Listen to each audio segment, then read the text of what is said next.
தானியேல் அத்தியாயம் 2. நேபுகாத்நேச்சாரின் கனவு. நேபுகாத்நேச்சார் ஆட்சி செய்யும் 2ஆம் வருடத்திலே நேபுகாத்நேச்சார் கனவுகளைக் கண்டான். அதனால் அவனுடைய ஆவி கலங்கி அவனுடைய தூக்கம் கலைந்தது. அப்பொழுது ராஜா தன் கனவுகளை தனக்கு தெரிவிப்பதற்காக ஞானிகளையும் ஜோதிடர்களையும் மாய வித்தைக்காரர்களையும் கல்தேயர்களையும் அழைக்கச் சொன்னான். அவர்கள் வந்து ராஜ சமூகத்தில் நின்றார்கள். ராஜா அவர்களை நோக்கி, ஒரு கனவு கண்டேன், அந்த கனவின் அர்த்தத்தை அறிய வேண்டும் என்று என் ஆவி கலங்கி இருக்கிறது என்றான்.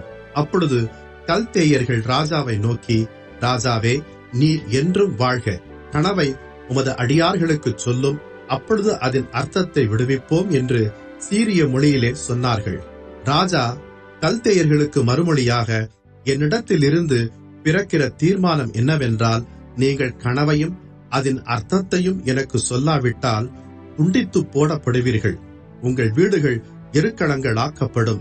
கனவையும் அதன் அர்த்தத்தையும் சொல்வீர்கள் என்றால் என்னிடத்தில் வெகுமதிகளையும் பரிசுகளையும் மிகுந்த கனத்தையும் பெறுவீர்கள். ஆகையால் கனவையும் அதன் அர்த்தத்தையும் எனக்கு தெரிவியுங்கள் என்றான். அவர்கள் மறுபடியும் மறுமொழியாக, ராஜா அடியார்களுக்கு கனவை சொல்வாராக, அப்பொழுது அதன் அர்த்தத்தை சொல்வோம் என்றார்கள். அதற்கு ராஜா மறுமொழியாக, என்னிடத்திலிருந்து தீர்மானம் பிறந்தபடியினாலே நீங்கள் கால தாமதம் செய்ய பார்க்கிறீர்கள் என்று நிச்சயமாக எனக்கு தெரிய வருகிறது. காலம் மாறுமென்று நீங்கள் எனக்கு முன்பாக பொய்யும் புரட்டுமான செய்தியை சொல்லும்படி திட்டமிட்டிருக்கிறீர்கள். நீங்கள் கனவை எனக்கு சொல்லாவிட்டால் உங்கள் அனைவருக்கும் இந்த ஒரே தீர்ப்பு பிறந்திருக்கிறது. ஆகையால் கனவை எனக்குச் சொல்லுங்கள், அப்பொழுது அதன் அர்த்தத்தையும் உங்களால் சொல்ல முடியுமென்று அறிந்து கொள்வேன் என்றான். கல்தேயர்கள் ராஜ சமூகத்தில் மறுமொழியாக, ராஜா கேட்கும் காரியத்தை சொல்லத்தக்க மனிதன் பூமியில் ஒருவனும் இல்லை. ஆகையால் மகத்துவமும் வல்லமையுமான எந்த ராஜாவும் இப்படிப்பட்ட காரியத்தை ஒரு ஞானியிடத்திலாவது சோதிடனிடத்திலாவது கல்தேயனிடத்திலாவது கேட்டதில்லை. ராஜா கேட்கிற காரியம் மிகவும் அருமையானது. மாம்சமாயிருக்கிறவர்களுடன் வாசம் செய்யாத தேவர்களே அல்லாமல் ராஜ சமூகத்தில் அதை அறிவிக்க முடிந்தவர் ஒருவரும் இல்லை என்றார்கள்.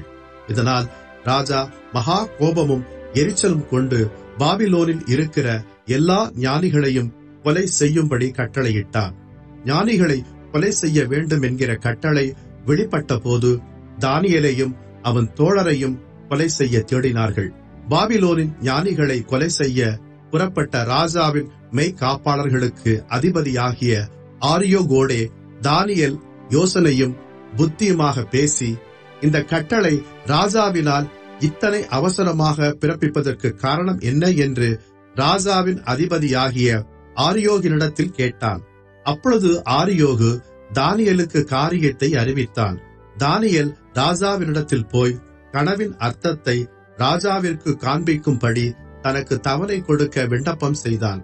பின்பு தானியேல் தன் வீட்டிற்கு போய் தானும் தன் தோழரும் பாபிலோனின் மற்ற ஞானிகளோடு கூட அழியாதபடிக்கு இந்த மறைப்பொருளை குறித்து பரலோகத்தின் தேவனை நோக்கி இரக்கம் கேட்கிறதற்காக அனனியா, மிஷாவேல், அசரியா என்னும் தன்னுடைய தோழருக்கு இந்த காரியத்தை அறிவித்தான்.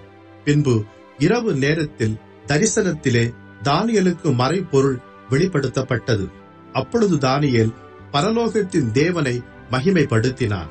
பின்பு தானியேல் சொன்னது, தேவனுடைய நாமத்திற்கு என்றென்றைக்கும் உள்ள சதா காலங்களிலும் மகிமை உண்டாவதாக.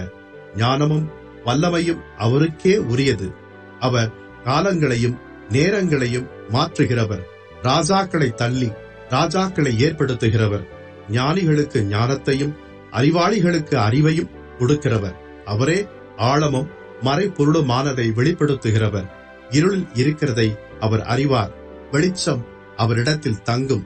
என் பிதாக்களின் தேவனே, நீர் எனக்கு ஞானமும் வல்லமையும் கொடுத்து நாங்கள் உம்மிடத்தில் வேண்டிக் கொண்டதை இப்பொழுது எனக்கு அறிவித்து ராஜாவின் காரியத்தை எங்களுக்கு தெரிவித்ததினால் உம்மை துதித்து புகழுகிறேன் என்றான்.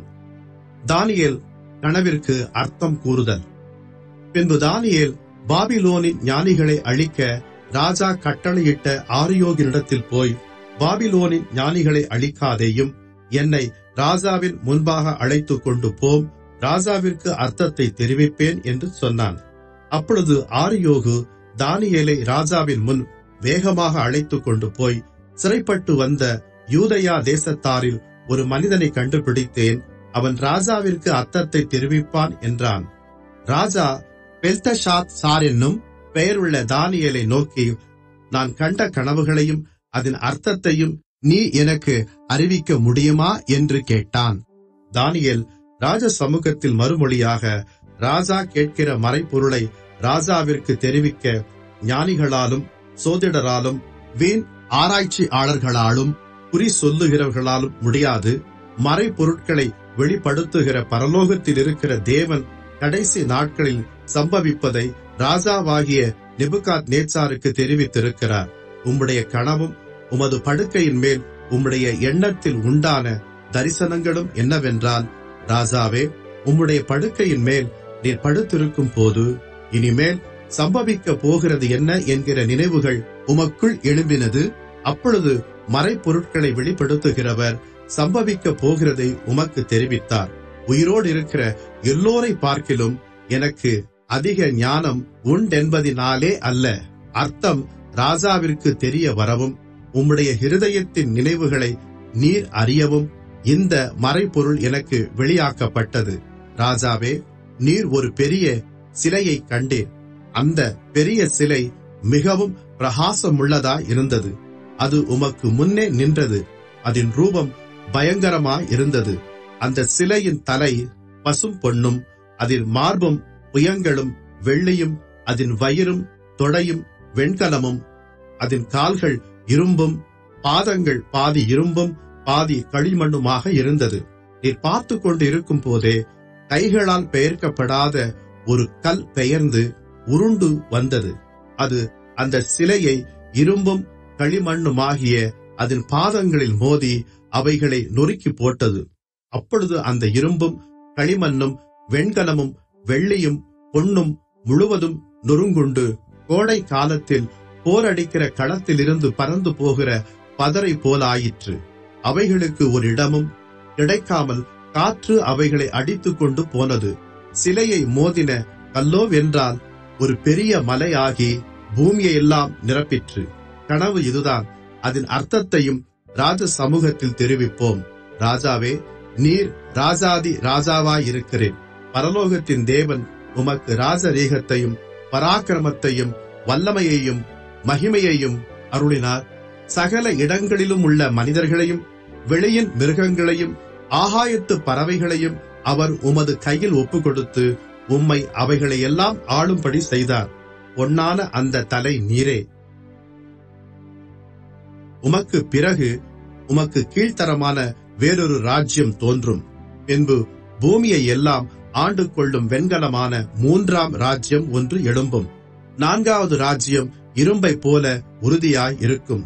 இரும்பு எல்லாவற்றையும் எப்படி நொறுக்கி சின்ன பின்னமாக்குகிறதோ அப்படியே இது நொறுக்கி போடுகிற இரும்பை போல அவைகளை எல்லாம் நொறுக்கி தகர்த்து போடும். பாதங்களும் கால் விரல்களும் பாதி குயவனின் களிமண்ணும் பாதி இரும்புமாயிருக்க நீர் கண்டீரே. அந்த ராஜ்யம் பிரிக்கப்படும். ஆகிலும் களிமண்ணுடன் இரும்பு கலந்திருக்க நீர் கண்டபடியே இரும்பினுடைய உறுதியில் கொஞ்சம் அதிலே இருக்கும்.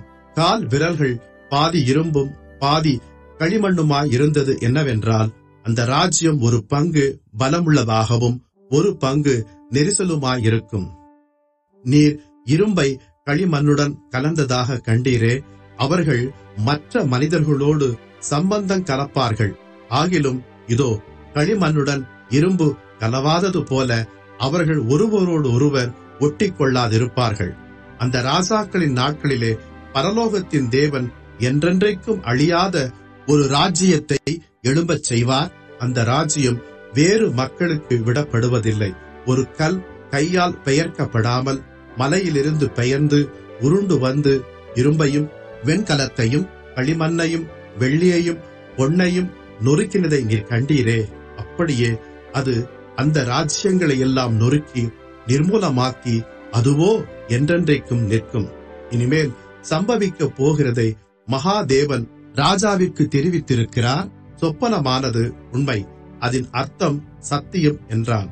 அப்பொழுது ராஜாவாகிய நேபுகாத்நேச்சார் முகம் குப்புற விழுந்து தானியேலை வணங்கி அவனுக்கு காணிக்கை செலுத்தவும் தூபம் காட்டவும் கட்டளையிட்டான். ராஜா தானியேலை நோக்கி, நீ இந்த மறைபொருளை வெளிப்படுத்தினதினால் உண்மையாகவே உங்கள் தேவனே தேவர்களுக்கு தேவனும் ராஜாக்களுக்கு ஆண்டவரும் மறைபொருட்களை வெளிப்படுத்துகிறவருமாயிருக்கிறார் என்றான். பின்பு ராஜா தானியேலை பெரியவனாக்கி அவனுக்கு அநேகம் சிறந்த வெகுமதிகளை கொடுத்து அவனை பாபிலோன் மாகாணம் முழுவதற்கும் அதிபதியாகவும் பாபிலோனில் உள்ள சகல ஞானிகளின் மேலும் பிரதான அதிகாரியாகவும் நியமித்தான். தானியேல் ராஜாவை வேண்டிக் கொண்டதினால் அவன் சாத்ராக்கையும் மேஷாக்கையும் ஆபேத்நேகோவையும் பாபிலோன் மாகாணத்து காரியங்களை விசாரிக்கும்படி வைத்தான். தானியேலோவென்றால் ராஜாவின் அரண்மனையில் இருந்தான்.